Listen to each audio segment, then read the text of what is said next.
What's up, everybody? Welcome back to another edition of Sit Down Saturday, and today we're going to talk about these Studio Series reveals, but we have a lot to talk about beforehand, a little bit of business and a little bit of house cleaning, so I want to make sure that we get into this as quickly as possible. But the Studio Series reveals are the bulk of it. We're going to really get into a couple of interesting things. First, though, with house cleaning. Real quick, with Darth Nihilus, I was surprised how many people that I read saying that it should have gotten original mold. Like, this is not a character that would ever get an original mold. It's just not how that works. It doesn't have the fanfare of someone, say, like Revan, that would require its own original mold. So it's just, we're lucky that we got that character at all. That's my opinion. Last week's Sit Down Saturday that revolved around the comics, the comments section, which is a lot like comics, and I just screwed it up like 3 times, was pretty much exactly what I expected it to be. Fair amount of people that appreciate the IDW, fair amount of people that hate on the IDW, fair amount of people that are extremely loyal to the G1 Marvel stuff. Look, I just can't get into that stuff. I've tried. I know it's highly regarded. I know it's well respected. Look, let me put it in perspective what it feels like for me. I am a mega DC fan. Love it. My kids are named after DC characters and Star Wars characters. Like, I love DC Comics. Because I love DC Comics, I have read Crisis on Infinite Earths, which is supposed to be the greatest comic book ever written in the history of comic books ever written and ever in the history books that have ever been written. I struggled making my way through it. I appreciate what the story did, but I hated it. Just because everything looks so dated, the writing is dated, the art is dated, the concept is cool, and I can appreciate that here too. I just can't get into that Marvel stuff. I was surprised at how much Dreamwave love. I like the Dreamwave stuff too, but mainly because of the art. It's pretty to look at, but she's not much of a conversationalist. But it was interesting to read the comments nonetheless. And I stand by my statement that the IDW story, specifically the Lost Light arc and what was going on with Robots in Disguise at that time, is the best Transformers story ever told. Not the most meaningful, but the best. Glad you guys appreciated the Gravel Pit diorama. The next one that I have coming, and I'm not sure if it's hit yet on Patreon, the first step of it is going on Patreon very soon. I have been chomping at the bit to show you guys. It's a bit of a compromise between us in regards to the people that want me to do Toon stuff. So I would say that it is heavy Toon inspired, but it's done in a realistic way. I can't wait. The build of that starts this week on Patreon, and then we'll continue. I think it's only 3 videos. So this, and then carving, and then paint. But I can't wait to show you guys the next one. And to be honest, the one after that. We'll get there. Tigatron, just, you know, more Takara stuff, which just every release just interests me less and less. God bless you guys going in on those Seekers. They just don't do much for me anymore. It's truly unfortunate. TFCon is this weekend, the virtual one, and I'm sure I'll get a comment that says, well, where is your video talking about the TFCon reveals? Well, see, time travel hasn't really made its way to me yet, so in order to have a video up for Saturday, I would have had to time travel to this afternoon, see the reveals, time travel back to today is Thursday to make the video,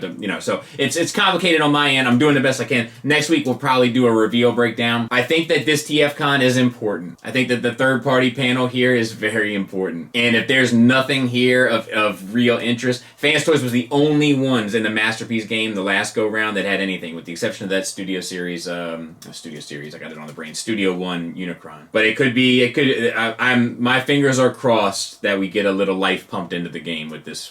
So we'll see. But in honor of TFCon, Sunday, I am going to go live here on YouTube at 4 p.m. Eastern Standard Time, and I am going to offer some discounts on some of the merchandise that I have left over. We can do some Q&A stuff, whatever kind of pops up, so to speak. But that's Sunday at 4 p.m. Eastern Standard Time. I'll be here with drink in hand, showing you guys what I have left over, offering some deals for the weekend, how you can go about getting them and getting those shipped out to you the following week. If you look closely, just below here in the t-shirt link, the Black Truth t-shirt is back, version 3.0, but it has something written on the back that's different from the others as to separate it from version 1.0, because the folks that helped me with that initial kind of fundraising thing, I will never produce just the single Truth black tee ever again. That was a one of one. That means none before it, none to come. But a lot of people have requested it back in black, and a lot of people who bought it the first round have said, like, theirs is worn out or faded or whatever. They'd like to get another one. So it's back in black, version 3.0. It's in the t-shirt link in the video. And lastly, next weekend, the weekend of Halloween, I will be announcing a pre-order for something that has been highly requested from me. I'm only going to make them for those that pre-order them. I'm going to make one run for the foreseeable future. I'll do some next year at some point. Tune in closely. It will be your last opportunity until next year, probably around this time. Whew.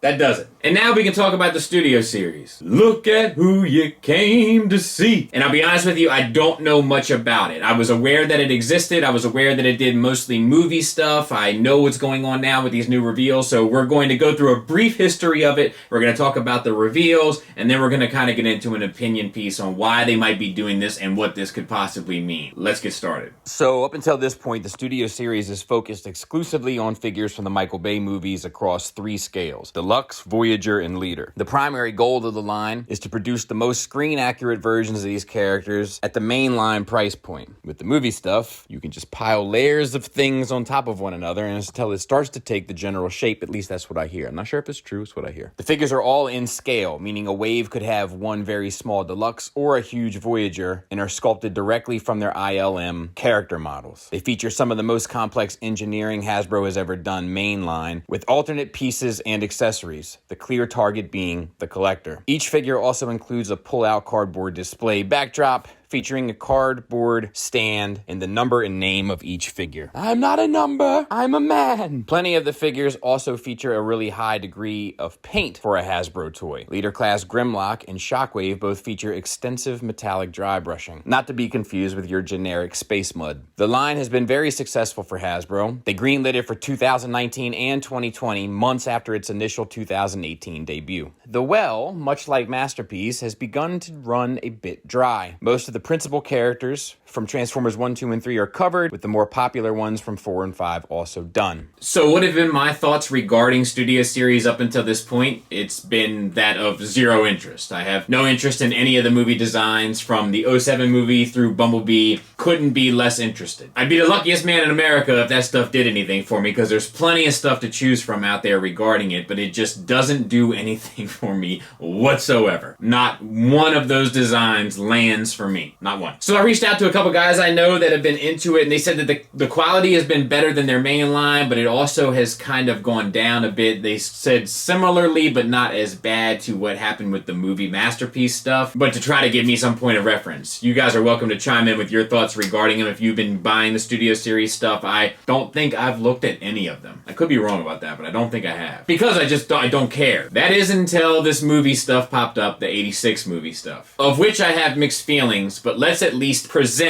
what it is we're talking about so we can all be on the same page. So let's talk about the Studio Series 2021. It's going to primarily focus on the '86 Transformers movie, with the rest of the primary movie cast included in Kingdom. Figures will be of the same construction and style as the other War for Cybertron stuff, with the cast divided between both lines. Characters confirmed include a Deluxe Class Blur with his rifle and tool that he used to fix the Autobot shuttle, and an Autobot City diorama. Deluxe Class Cup with rifle and his Energon goodie. His limbs can also pull apart on 5mm ports to recreate the scene where Hot Rod fixes him. His diorama has the giant mechanical squid he fights on Quintessa. Deluxe Class Jazz with his rifle and Moonbase 1 diorama. Voyager Class Scourge with his rifle and blast effect. One of his fingers is hinged so he can hold the Matrix, as seen in Season 3. His backdrop is the reformatting grid from the scene where Unicron creates him from Decepticon corpses, or soon-to-be corpses anyway. Voyager Class Hot Rod with a flip-down visor, 2 blasters, flip-out welder, buzzsaw, Matrix of Leadership, and 2 blast effects. His backdrop is inside Unicron from the famous scene where he finally wields the Matrix. Leader Class Grimlock with semi-articulated wheelie figure, and of course Grimlock's blaster. His backdrop is the planet of Quintessa. Plenty of other yet-to-be-revealed figures have leaked, however. Leader Class Slag, now called Slug, with either Daniel or the Quintesson Prosecutor, and Leader Class Galvatron, Rodimus Prime, Ultra Magnus, and a Voyager Cyclonus all coming in Kingdom, with more of the cast being included in both lines. Possible, even likely, that Siege Springer and Earthrise RC will be reissued to go with these figures. Thus far, the War for Cybertron lines have focused exclusively on G1, with Kingdom as its first shift away, if only partially. Hasbro is well well aware that G1 is their bread and butter. Studio Series being G1 focused has basically insulated them should the Kingdom Beast Wars figures fail at the mass market. Both lines ensure more G1 figures than ever at retail. It also prolongs the Studio Series, a very successful but well runs dry type of line. Live action figures will continue, but are the minority in 2021. The future after that is unknown, though Studio Series is planned to continue. The rumor mill says Hasbro are looking to continue to divide classic characters between it and their main line. So what are my thoughts on these, just to get that out of the way? I'm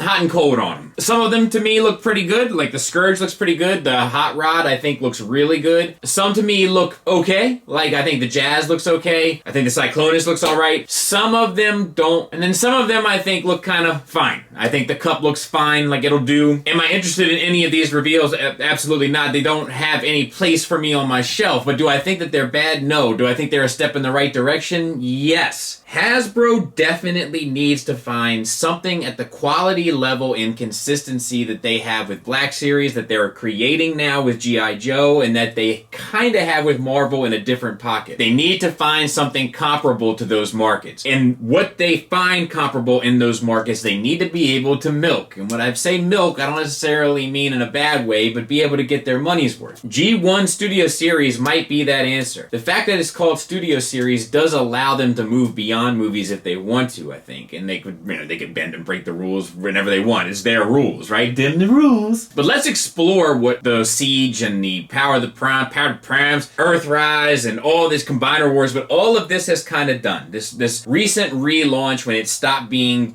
like quote-unquote generations proper, they've pretty much created every G1 character in their Chug line. Obviously, there's going to be some misses. I'm sure you'll list yours. But for the most part, by and large, they've done everybody. So what do they do now? Well, they're going to do Kingdom, so they're going to dip their big toe into Beast Wars, and they'll probably see how that does sales-wise. As you can see, they're padding that with G1 stuff, just in case it doesn't do well. There's still money on the table there that they know they can take. And if that's successful, maybe they can move forward with other stuff. You go start to see Armada designs and all that kind of stuff. Maybe. But like I said, they know that G1 is their bread and butter. They know it. It defines the DNA of the franchise. What does the world look like if G1 is completely redone in this Studio Series? And when I say that, I mean at a slightly higher price point with a few more bells and whistles, while the quote-unquote main line continues to kind of explore what they can get away with. There's never going to be a day where they stop doing G1 stuff. So they have to find a way to reinvent it over and over again. And this might be a way to do it, and it might be a way to even bring a guy like me into it. How so? In a completionist way. Nope, not happening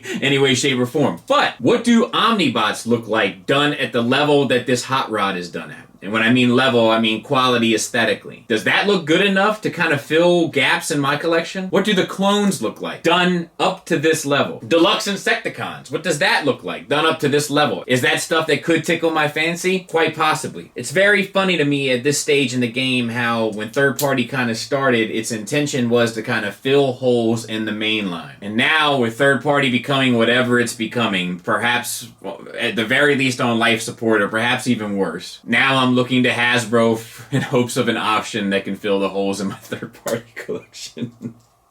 It's so funny, man. It's like it's the cycle. A vicious cycle. But yeah, I think they look good. I think this could be their chance to kind of get something that captures the collector market in a real way at a mainline price point, like they've proven they can do with Star Wars, like they've proven they can do with G.I. Joe, and that they kind of proved that they can do in Marvel Legends. So I have high hopes. I won't be going in on them unless they're creating something that I think my shelf could get away with and nobody would skip a beat looking at. But I do think it's a smart idea, and I do think that overall they look good. Not perfect, but good. And I'd like to try a few out. We'll see how that goes. I'm not sure if that's going to happen, but if they crossed my path, I would take a look at them. That being said, thanks for listening. Thanks for watching. Until next time, take care.